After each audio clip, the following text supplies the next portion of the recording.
Students, तो चलिए आज हम लोग शुरू करते हैं क्लास 9 के एक्सरसाइज 4.2 का क्वेश्चन नंबर 1, जो कि है which one of the following options is true and why. y is equals to 3x plus 5 has a unique solution, only 2 solution और इन्फिनाइटली मेनी सॉल्यूशंस।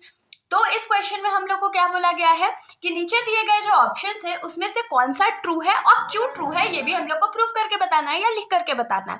और उसके लिए जो हमारा लीनियर इक्वेशन इन 2 वेरिएबल दिया हुआ है वो क्या है, तो y is equals to 3x plus 5 और पहला ऑप्शन क्या है कि क्या इस इक्वेशन का एक ही सॉल्यूशन है। यूनिक सॉल्यूशन मतलब क्या, सिर्फ एक सॉल्यूशन है या 2 सॉल्यूशंस है या इनफिनाइटली मैनी सॉल्यूशंस है।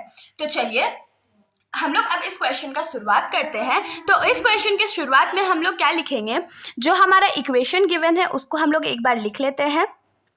उसके बाद एक बॉक्स बनाएंगे ताकि जो जो सॉल्यूशन हम लोग फाइंड करते जाएंगे ना उसको यहाँ पर लिखते जाएंगे। तो ऊपर में हम लोग लिखेंगे x और नीचे में लिखेंगे y।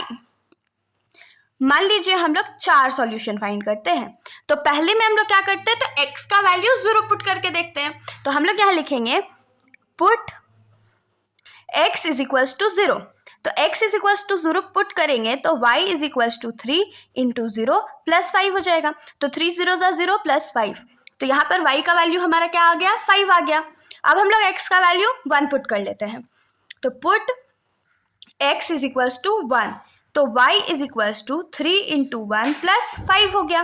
तो 3 1 जा 3 प्लस 5 और y का वैल्यू हमारे पास क्या हो गया, तो 8 हो गया। तो 1 जब हम लोग x का वैल्यू पुट किया तो y का वैल्यू हमारा 8 आ गया।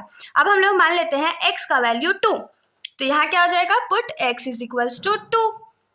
तो y इज इक्वल्स टू क्या हो जाएगा, 3 इंटू 2 प्लस 5, तो 3 2 जा 6 प्लस 5, तो y का वैल्यू हमारा क्या हो जाएगा, 11 हो जाएगा। अब मान लीजिए आप लोग सोच रहे हैं दीदी क्या हम लोग सिर्फ x के वैल्यू में वैल्यू पुट कर सकते हैं, तो नहीं, हम लोग y में भी पुट कर सकते हैं। तो चलिए मान लेते हैं हमने y का वैल्यू 0 पुट किया है, तो यहाँ पर करेंगे put y is equals to 0। इस बार हमने क्या पुट किया, तो y के जगह पे 0 पुट करेंगे। तो 0 is equals to 3x plus 5, तो ये जो 5 है इस साइड जाके क्या हो जाएगा, -5 हो जाएगा। और 3x, क्योंकि 3 इधर मल्टीप्लाई में है तो इधर आके क्या हो जाएगा, डिवाइड हो जाएगा ना, इज इक्वल्स टू x हो गया। तो हम लोग क्या लिख सकते हैं कि x का वैल्यू हमारा क्या है, -5/3। तो देखिए जितना वैल्यूज हम लोग बदल रहे हैं उतना नेक्स्ट वैल्यू भी बदल रहा है, मतलब कि जैसे जैसे x का वैल्यू बदल रहा है वैसे वैसे y का वैल्यू भी बदल रहा है। तो इसमें हम लोग लिखेंगे since the value of y is changing with each changing value of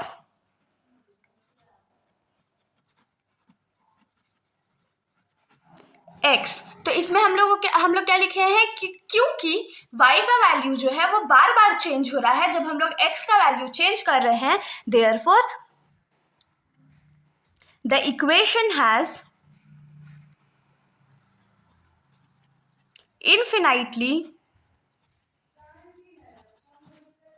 many solutions। अब देखिए अगर मान लीजिए मैं इन्फिनिटी नंबर्स डालूं, मान लीजिए -1 -2 0 2 3 4 5 6 7 8 9 10, कोई भी वैल्यू x में डालूं तो y का वैल्यू भी तो बदल रहा है ना। इसीलिए हम लोग इसमें क्या लिख सकते हैं कि अगर जैसे जैसे x का वैल्यू बदल रहा है वैसे वैसे y का भी वैल्यू बदल रहा है, इसीलिए इस इक्वेशन का इन्फिनाइटली मेनी सॉल्यूशंस होगा।